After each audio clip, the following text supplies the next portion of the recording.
अस्सलाम वालेकुम नाज़रीन, खेलों की दुनिया में खुशामदीद। मैं हूं आपका मेज़बान अशर जैदी। कहते हैं कि तारीख अक्सर और बेशतर अपने आप को दोहराती है, लेकिन अगर बात की जाए टेस्ट क्रिकेट में पाकिस्तान टीम की परफॉर्मेंस की तो नजर आता है कि तारीख कभी तब्दीली नहीं होती। आपके मुखालिफ हो ऑस्ट्रेलिया की टीम और आप उनके मैदान पर ही खेल रहे हो तो अक्सर और बेशतर हार जो है वो पाकिस्तान टीम का मुकद्दर रहती है। लेकिन नाज़रीन, इस बार मेलबर्न में सूरत हाल मुख्तलिफ थी। मैच का आखिरी दिन था, 7 विकेटें बाकी थी और आपको 252 रन का टारगेट अचीव करना था, जो कि ज्यादा मुश्किल नहीं था। और अक्सर पाकिस्तानी शायकीन जो है वो पुरुम्मीद हो चले थे कि क्या पता इस बार हमारी टीम जो है वो नाकाबिले यकीन को यकीन बना दे, नाकाबिले अचीवेबल को जो है वो अचीव कर ले और एक नया वर्ल्ड रिकॉर्ड कायम कर दे। लेकिन ऐसा हो ना सका और 170 रन से ऑस्ट्रेलिया ने पाकिस्तान को ये मैच हराकर खिलाड़ियों और शायकीन दोनों की नींदें उड़ा दी हैं। इस शिकस्त की क्या वजूहात थी, आगे भी 2 टेस्ट मैचेस बाकी हैं, उनमें क्या स्ट्रेटजी अपनाया जाए, इस पर हम बात करेंगे। हमारे साथ जो गेस्ट मौजूद हैं उनसे मैं आपका तारुफ कराता चलूं। सबसे पहले हमारे साथ मौजूद हैं तारिक सईद साहब, सीनियर स्पोर्ट्स जर्नलिस्ट हैं और वॉइस ऑफ जर्मनी से इनका ताल्लुक है। इनके कमेंट से हम मुस्तफीद होने की कोशिश करेंगे। और साथ में मौजूद हैं अजहर जैदी साहब, लाहौर में स्पोर्ट्स हल्कों में बहुत मारूफ ऑर्गेनाइजर हैं और पाकिस्तान क्रिकेट टीम के साबिक मैनेजर भी रह चुके हैं। आप लोग से प्रोग्राम का आगाज करते हैं। कारी साहब, 252 रन, 7 विकेटें आपके हाथ में मौजूद थी। दिल में एक उम्मीद तो थी कि इस बार शायद मैच जो है हम जीत सकें ऑस्ट्रेलिया में।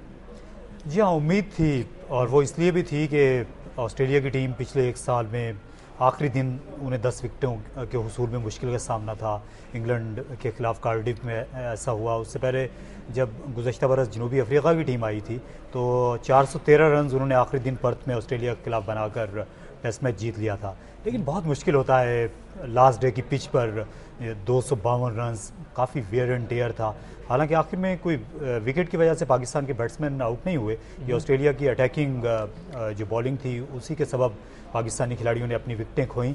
उम्मीद ज़रूर थी, लेकिन पाकिस्तानी खिलाड़ी एक मरतबा फिर इस आजमाइश पर पूरा नहीं उतर सके और ज़ाहिर है बहुत से लोगों को मायूसी हुई जिन्होंने सुबह उठ कर अलग सुबह ये मैचेस देखे। जैसे साहब, यही कुछ हम सबके साथ हुआ कि हम एक्सपेक्ट कर रहे थे 8:30-9 बजे के करीब टीवी ऑन किया कि शायद आखिरी मैच का हिस्सा हो और पाकिस्तान फाइट कर रहा हो, लेकिन उस वक्त तो सारी कहानी ही मुकम्मल हो चुकी थी।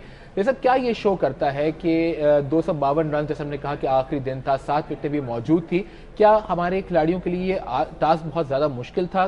किस तरह डिफाइन करेंगे कि अचानक पहली ओवर में हमने ये मैच खो दिया? बिस्मिल्लाहिर्रहमानिर्रहीम। मैं ये समझता हूँ कि हम सारे 252 की तरफ सोच रहे हैं कि 252 रन हमसे नहीं हुए, लेकिन आप ये सोचें कि टेस्ट क्रिकेट में आज तक हमने भी बड़े टेस्ट देखे हैं, आपने भी बहुत टेस्ट देखे होंगे। फर्स्ट इनिंग में बहुत कम लोग हैं जिन्होंने इतने रन पे 5 विकेट पे डिक्लेयर कर दिया। वो आप ऑस्ट्रेलिया का कॉन्फिडेंस देखें, वरना हर आदमी चाहता है कि 500-600 रन हो उसके बाद हम इनिंग डिफीट दें। तो उन्होंने 5 विकेट डिक्लेयर करके ये साबित किया कि हम इस काबिल हैं कि पाकिस्तान टीम को आउट कर लें। उसके बाद उन्होंने सेकंड इनिंग में भी डिक्लेयर किया। तो कॉन्फिडेंस आप ऑस्ट्रेलिया का देखें, जब आपका कॉन्फिडेंस हो तो रिजल्ट यही होते हैं। 252 रन करना इतना आसान नहीं था इस विकेट पे, जबकि आप पहली इनिंग में आप देख रहे हैं कि आप कहाँ तक पहुँचे। तो आप किस तरह 422 रन कर सकते हैं? वो ऑस्ट्रेलिया की विकेटों पे लोगों को शायद फौरी तौर पे ये सोचने पे मजबूर हो गया कि यार 252 रन हम कर लेंगे और मैच जीत जाएंगे, लेकिन इतना आसान नहीं था।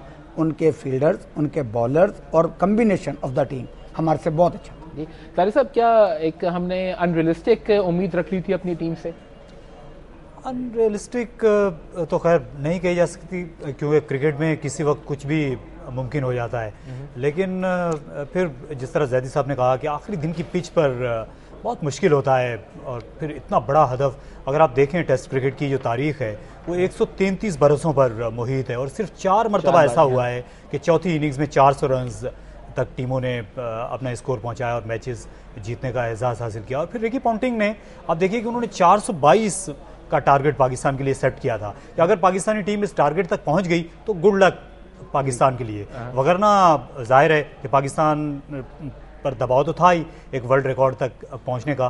तो रिकी पॉन्टिंग ने बड़े दलेराना फैसले किए। दूसरी तरफ पाकिस्तान को हैंडीकैप था, एक तो ये कि बेशतर प्लेयर्स की अभी तक टीम में जगह मुस्तकिल नहीं है, उन्हें यकीन नहीं है, फिर टीम में कमबैक हो रहा था कि कई प्लेयर्स का, और बॉलिंग जो पाकिस्तान की स्ट्रेंथ रही है ओवर द ईयर्स, इस मैच में बॉलिंग की भी खामियां सामने आ गई कि मोहम्मद आसिफ जो हैं वो जब तक विकेट में जान मौजूद ना हो, सीम मौजूद ना हो, वो इतनी विकेटें नहीं ले सकते। और सिर्फ एक आमिर ऐसे बॉलर नज़र आ रहे थे जो पेनिट्रेट कर सकते थे, और दानिश कनेरिया की भी पाकिस्तान को कमी रही। अब्दुल रऊफ अभी तवक्कात पर पूरा नहीं उतर सके। वैसे अजय साहब, हम पाकिस्तान टीम की तो बात करेंगे, लेकिन जितनी यहाँ तारीफ रिकी पॉन्टिंग की जाए, रिकॉर्ड उन्होंने अचीव कर लिया, 42 test match as a captain उन्होंने जीते हैं, और जिस तरह ये प्लेयर जाके फाइट करता है, भले इसके पास स्टार क्रिकेटर्स हों, स्टार क्रिकेटर्स ना हो, ये यकीनन एक टीम के अंदर एक डिसाइसिव फैक्टर होता है, जान डाल देते हैं अपने खिलाड़ियों में। सर, कप्तान जो होता है वो लीड करता है।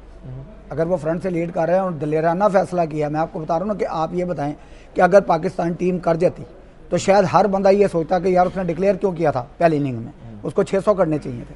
तो ये बाद में होती हैं, लेकिन क्रिकेट गेम ऑफ अनसर्टनिटी है, बाई चांस है। लेकिन बाई चांस में भी देखा जाता है कि आपका कैलिबर कितना है, आपकी कैपेसिटी क्या है, आपके प्लेयर्स किस तरह फॉर्म में हैं टेस्ट क्रिकेट की, वो हमारे प्लेयर फॉर्म में नहीं।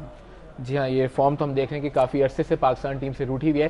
ताहिर साहब, क्या पहले ही ओवर में हम मैच उस पर हार गए थे जब मिचेल जॉनसन ने back to back Umar Akmal और मिसबाह उल हक को आउट किया?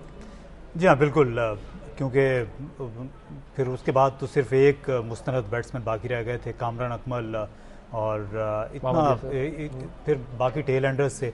तो ऑस्ट्रेलिया की टीम जो प्लान बना के आई थी कि उन्होंने आते ही पाकिस्तान टीम पर अटैक करना है, तो उसका उन्हें फ़ायदा हुआ। और यहाँ पर पाकिस्तान के खिलाड़ियों ने बहुत ज़्यादा गलतियाँ भी की। विकेट का रवैया अपनी जगह पर होगा, या ऑस्ट्रेलिया की स्ट्रेटजी, उनकी दलेरी अपनी जगह पर रही, लेकिन जो गलतियाँ की वो बार बार रिपीट की गई। अगर पहली इनिंग्स और दूसरी इनिंग्स के अगर डिसमिसल्स देखे जाएँ तो आइडेंटिकल आपको दिखाई देते हैं। दोनों ओपनर्स सलमान इमरान दोनों इनिंग्स में एलबीडब्ल्यू आउट हुए।